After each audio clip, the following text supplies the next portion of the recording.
Hey scholars, our next objective is we're going to examine the difference between the familiar and the frightening in chapter 6 and 7. So, familiar versus frightening. I love how this word familiar almost sounds like the word family. This is something that is going to be very comfortable and common.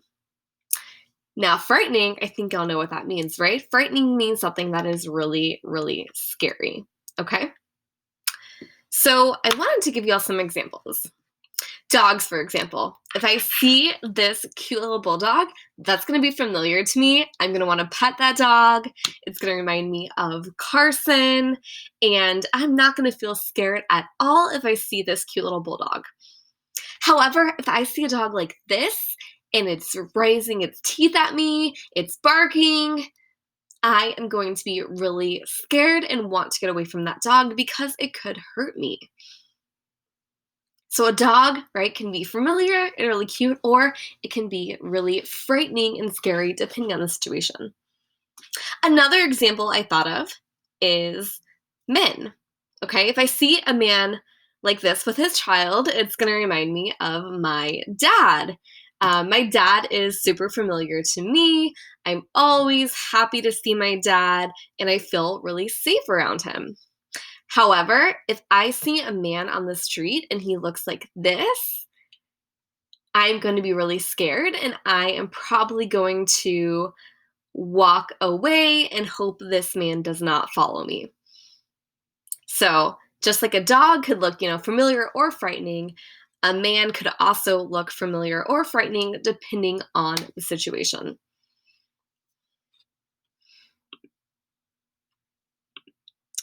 So what we're going to do is we are going to read chapter 6 with your advisory.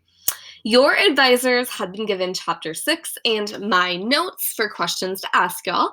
If you're on campus, you're going to work with your student packets and make sure you turn to chapter 6. And if you are on distance learning, luckily enough, you can follow along with your Nearpod slides.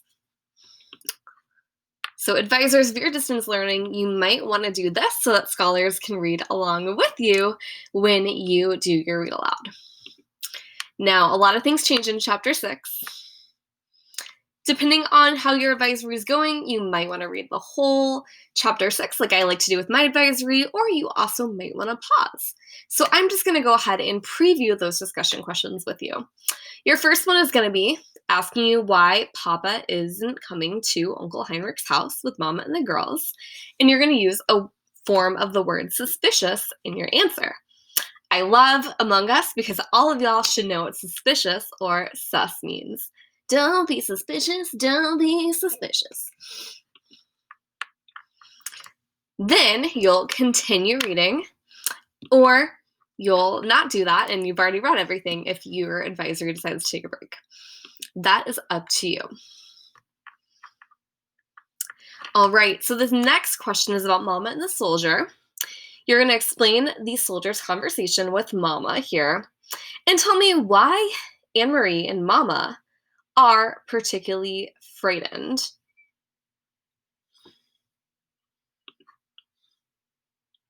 Then you're going to discuss this question with your advisor about why the Johansons might want to take Ellen to Uncle Heinrich's home in the country instead of somewhere else.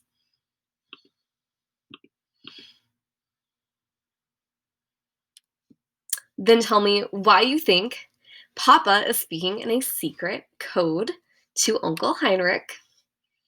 If your advisor is using my notes, you should kind of get this and have checked for clarification beforehand. You'll do your matching game.